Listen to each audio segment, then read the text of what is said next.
Thank you. So to continue, I just have two last areas to discuss. I mentioned the Public Information Act several times this morning, so I want to spend a few more minutes kind of giving you some background. Again, for the new members of the governing body who haven't done so, there is another video to see. It's another hour-long video from the Attorney General's office. It has actors in it. They are somewhat entertaining at times, but it's, again, something you should watch. I don't think Kirby has done this. Another city I represent actually delegated to the city secretary the duty to be the public information officer, and by doing so, only she had to watch the video. But I don't think Kirby has done that, and even if you have, I encourage you to watch the video. I think it will help you understand more about how the Public Information Act works, and the kinds of things that Ms. Cox and Ms. Vernon have to deal with on a regular basis, so the city stays in compliance with state law. Same thing, it's on the AG's website. There used to be a DVD or a CD. Get with Ms. Cox for more information. There is a presumption under the Public Information Act that city records and documents are open to the public. But at the same time there is that presumption, there are roughly 60 specified exceptions to that rule. The Public Information Act is in Chapter 552, 552 of the Texas Government Code. The exceptions to disclosure include, and I'm not going to list all 58 or 60 of them, anything that's related to a law enforcement matter, a pending investigation, or a closed investigation where certain things have occurred are potentially not subject to public release. There are protections against things concerning common law privacy. There's a seminal case from the Texas Supreme Court that lists some of the things that are considered intimate or embarrassing matters which are not releasable by a city. These are no way can you release something that violates someone's common law privacy or something that is embarrassing or sensitive information that falls in the categories described by the Supreme Court decision. Juvenile criminal matters are not subject to release.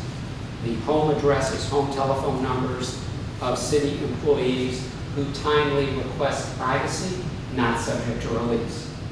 More information, not just home phone numbers and home addresses, but things like whether a police officer has a spouse or children are protected from disclosure. Whether the police officer specifies it or not, those are pretty much automatic. Driver's license numbers, license plate numbers, vehicle ID numbers, social security numbers, all not subject to release to the public. Account numbers, not available, not to be released to the public. If someone wants a copy of a filing fee check that they gave to the city, if it wasn't their check, you cannot give them a complete copy of the check because the check has an account number on it. If someone asks for a copy of a city check used to pay the newspaper, cannot give them a copy of the city check without redacting the account number. The account number is not subject to release. Personal email addresses of folks who send emails to the city, not subject to release. Military discharge forms, not subject to release. The psychological examination reports of potential police officers, not subject to release. A lot is subject to release. Those aren't the only exceptions. Those are the ones I see most of the time. The other things I see a lot of the time are anything that's an attorney-client communication, not subject to release. Certain information about competitive bidding, not subject to release at a certain time. May be subject to release after a contract is awarded, but until a contract is awarded, the bids are not public information. The city secretary is your public information officer. any public information request should go to the city secretary, routed to the city secretary. Sometimes the police department gets public information requests, and those can be handled internally at the police department or referred to the city secretary. But the same rules apply, whether it's to the city secretary or the PD.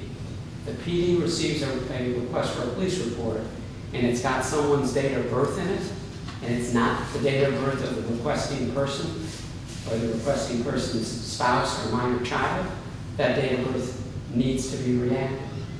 Most of the time, we have to send a letter to the Office of the Attorney General asking Mother, may I withhold this information? There are exceptions to that. We don't have to send that letter if all we're redacting is vehicle information, or a social security number, or an account number. But for most other information, we need to send a letter to the Office of the Attorney General asking for authority or permission to redact or withhold. Records of our municipal court are not covered by the Public Information Act. They are covered by an administrative rule issued by the Office of Judicial Administration in Austin, and they are under the jurisdiction of the municipal judge. There are different rules for municipal court records. Information that the city can release if it's in a police report, the municipal court cannot release if it's on a traffic citation. I can't explain the inconsistency, I can only tell you it exists. Under Senate Bill 944, which was adopted 2 years ago, each member of the City Council is a temporary custodian of public information created or received by you, even if it's on your personal cell phone, iPad, or other device. The statute states that a council member does not have a personal property right to public information created or received while acting in an official capacity. And you must surrender that public information to the city, typically to the city secretary, within 10 days of request, whether it's on a city-owned device or your personally owned device. I think you all have city iPads. Almost all of you, I'm sure, have city phones or have your own personal phones. Doesn't matter whether it's your phone or the city's phone, your iPad or the city's iPad. If it's got city information on it, it's subject to the release under the Public Information Act. This means that you need to be especially careful about what you do on social media. Your life is an open book on social media. If you post something about this meeting, it's public information. If you post something about what was done at last Thursday night's meeting, it's public information. Even if you post, I saw the crew not working on such and such a street when we're paying them to work, it's public information. Do what we tell our kids to do. If you want to keep it private, don't put it on social media. Assume the worst. And I know I'm lecturing. I didn't get to give this speech to my kids because I'm too old. We can have social media then. This is my chance.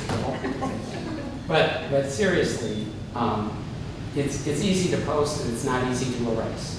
Once it's out there, it's out there. And we all need to just remember that. So I think a word to the wise, maybe more than a word, was all over here.